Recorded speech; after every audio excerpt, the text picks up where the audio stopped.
खबर वही जो हकीकत के करीब हो, सूचना वही जो आपके लिए जरूरी हो। VSM प्राइम, निष्पक्ष, निर्भीक और सटीक पत्रकारिता का प्रतीक। पेश है आसेगांव से मुख्तार सागर की विशेष रिपोर्ट। कहीं दीप जले, कहीं दिल। महाराष्ट्र के वाशिम जिले के काजलंबा गांव में दीपावली से पहले ही अंधेरा छा गया।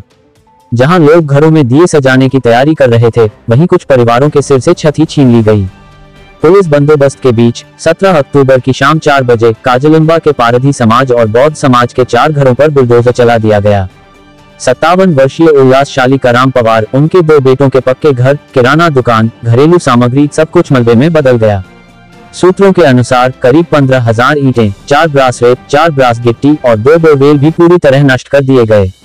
इतना ही नहीं, घर की महिलाओं ने बताया कि बरसों की जमा पूंजी 5 तोला सोना और 3 लाख रुपए नकद भी कार्रवाई के दौरान गायब हो गए।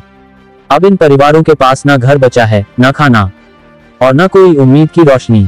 बौद्ध समाज के प्रमोद काशीराम परघन की 5 एकड़ कपास फसल पर भी बुलडोजर चला दिया गया, जबकि कोर्ट में उनका मामला अभी भी लंबित है। इसी तरह आशालता ज्ञानदेव काजले का घर भी मलबे में तब्दील कर दिया गया। प्रशासन ने इसे अतिक्रमण बताया। दीपावली के शुभ अवसर पर जब पूरा देश रोशनी में नहाया हुआ है, काजलंबा के इन घरों में अब सिर्फ अंधेरा है और दिलों में जलन। अखिल आदिवासी महासंघ महाराष्ट्र की महिला अध्यक्ष संगीता दिनेश चौहान ने आगे आकर शासन प्रशासन से गुहार लगाई है। इन गरीब मजदूर परिवारों को न्याय मिले, स्थानीय राजनीति से ऊपर उठकर इन्हें आर्थिक सहायता दी जाए ताकि इनकी दीपावली भी रोशन हो सके। अब सवाल यह है कि क्या प्रशासन इन टूटे हुए घरों में फिर से उम्मीद की दिया जलाएगा या फिर अदालत के आदेश से पहले ही इंसाफ को भी मलबे में बदल देगा। ये थी वाशिम जिले के काजलंबा से मुख्तार सागर की विशेष रिपोर्ट। कहीं दीप जले, कहीं दिल।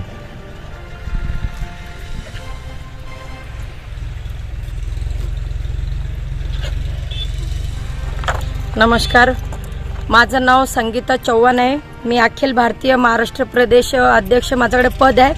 आज 5वा दिवस आहे। पारधी समाजाची घरं तोडलेली आहेत आणि मला एकच शासनाला बोलायचं आहे की गाव नमुना 8 हे शासन मालकीचं दिलेलं आहे, तरी पण या पारधी समाजावर अत्याचार झालेला आहे। शासनाने आणि प्रशासनाने अजूनही याच्यावर लक्ष दिलेलं नाहीये। 25 वर्ष अगोदरपासून इथं राहणारे पारधी समाज हा आज उघड्यावर आलेला आहे आणि आज भर दिवाळीला असून वाशिम जिल्ह्याच्या प्रत्येक लोकांना मी हात जोडून विनंती केली होती यांना थोडी काही मदत मिळावी। अजूनपर्यंत त्याला कुठलीही मदत मिळाली नाही। परंतु मला एकच बोलायचं आहे, माझा मेसेज हा मुख्यमंत्री, उपमुख्यमंत्री व गृहमंत्री, महसूल मंत्री यांना माझी एकच विनंती आहे की माझा पारधी समाज महाराष्ट्रामध्ये आजही भुकेलाच आहे आणि आजही भूमीन म्हणूनच आहे। गायरान असेल, ई क्लास असेल, 8 असेल, यानी घरकुल असेल, या घरकुलाचे कुठलाही अजून लाभ मिळत नाही। परंतु मंत्रालयामध्ये तर हे दाखवतात मुख्यमंत्रीच्या समोर की 10 लाख घर मिळाले, 20 लाख मिळाले। अजूनही या वाशिम जिल्ह्यामध्ये 15ही घरकुल मिळाल्याचा लाभ मिळाला नाही। आजही तुम्ही बघू शकता, आज हे 5 का 6 घर पारधी समाजाचे होते। विलास पवार आणि त्यांची मुलं, त्यांचे बाबा यांना इथं काही पत्राचे घर होते, काही बांधलेले घर होते, स्वतःच्या पैशाचे बांधलेले होते।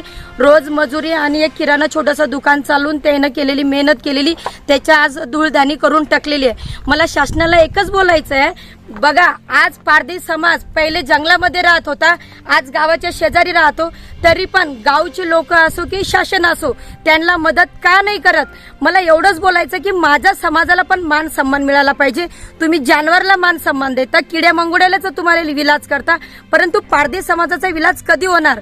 मी हात जोडून एकच विनंती करते की महाराष्ट्राचे मुख्यमंत्री माझा मेसेज बघा। नमस्कार सर, आपलं नाव आदेश उल्हास पवार। मी कामाला गेलतो सर, आपलं मांगारून घर फोडलं, आपल्या आईबापाचं घर फोडलं, मारहाण केली, लई नुकसान झालं सर। आपलं दागिने सोनं ते दबलं सर, काही भेटायला नाही। आपले काय भेटलं नाही सर। एवढी विनंती आहे, फक्त आपल्या मदत करावी सर सरकारकडून।